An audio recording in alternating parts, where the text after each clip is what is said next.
ئەمریکا و ئێران هێرشەکانیان بۆ سەر یەکتر دەست پێکردووەتەوە کە لە دوورگەی قشمەوە بۆ وڵاتی کوێیت درێژ بووەتەوە و ئاگربەست لە مەترسی بە باداچووندایە و هیچ بەرەو پێشچوونێک لە دانوستانەکان بە ئاڕاستەی چارەسەری کۆتایی لە ئارادا نییە.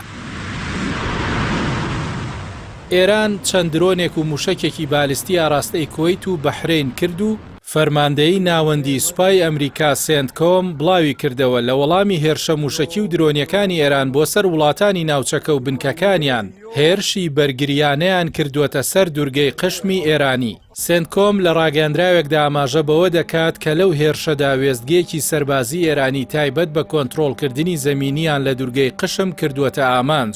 جەختیشی کردووەتەوە هێزەکانیان لە ئامادەباشی تەواودان بۆ بەرپەرزدانەوەی هەر دەست درێژیەکی ئێران.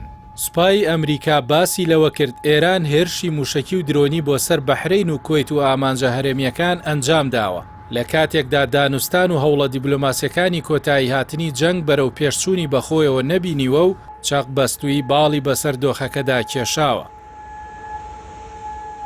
جارێکی دیکە هێرش و بۆردومانی دوولایەنە لە نێوان ئەمریکا و ئێران دەستی پێکردەوە. بەوەش مەترسی سەرهەڵدانەوەی جەنگ لە ناوچەی ڕۆژهەڵاتی ناوەڕاست زیادی کردووە. وەزارەتی دەرەوەی ئێران بە توندی ئیدانەی کردەوەکەی سوپای ئەمریکای بۆ سەر کەشتیەکی نەوت هەڵگری ئێرانی لە گەروی هورمز و هێرشەکەی دوورگەی قشم کرد. باسی لەوەش کرد ئەو هێرشانە پێشێلکردنی ئاگربەست و پرەنسیپی نەتەوە یەکگرتووەکان و یاسا نێودەوڵەتیەکانە.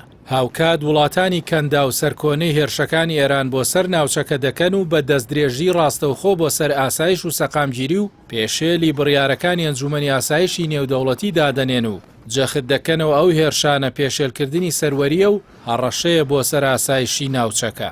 ئێران جەخت دەکاتەوە هەموو توانایەکی بەکاردەێنێت بۆ پەیڕەوکردنی مافەکانی بۆ بەرگری لە سەلامەتی خاکەکەی و سەروەری وڵات، لەوانە بە ئامانجگرتنی سەرچاو شوێنی هێرشەکان. جەختیش دەکاتەوە بەرپرسیارەتی دەرەنجامەکانی ئەم دۆخە دەکەوێت ئەستۆی ئەمریکا و قەوارەی زایۆنی. هەروەها ئیبراهیم ڕەزایی وتەبێژی لیژنەی ئاسایشی نەتەوەی لە ئەنجومەنی شورای ئێران لە تۆڕی کۆمەڵاتی ئێکس ڕایگەیاند. ئەمریکا لە زمانی موشک زیاتر تێدەگات وەک لە زمانی دیبلۆماسی و ئەمریکیەکان سەلماندویانە تێگەیشتنیان بۆ هێز زیاترە وەک لە کاری دیبلۆماسی. ڕەزایی ستایشی هێزی دەریایی و ئاسمانی سوپای پاسدارانیشی کرد بۆ ڕۆڵیان لە بەهێزکردنی تواناکانی بەرگری و ئەنجامدانی هێرشەکان بۆ سەر بنکەکانی ئەمریکا. سەرەڕای زیادبوونی ناومێدیەکانیش لەبارەی ڕاگرتنی شەڕ، دۆناڵد ترامپ سەرۆکی ئەمریکا ڕایگەیاند ئێران ڕازی بووە نەبێتە خاوەنی چەکی ئەتۆمی و داوای بەڵێنی نووسراوی لە ئێران کرد لەو بارەیەوە. دۆناڵد ترامپ ڕایگەیاند ئیدارەکەی داوا لە ئێران دەکات بەڵێنی نووسراو لە چوارچێوەی ڕێکەوتنێکی سەرەتایی پێشکەش بکات بە مەبەستی شکاندنی چەقبەستووی لە دانوستانەکان، چونکە گەرەنتیە زارەکیەکانی پێشوو چیتر بۆ ئیدارەکەی بەست نین. ترامپ ڕاشی گەیاند خودی موستەبا خامنەی ڕێبەری باڵای ئێران لە دانوستانەکاندا بەشدارە و وتیشی ڕەنگە لە داهاتوودا چاوی پێی بکەوێت.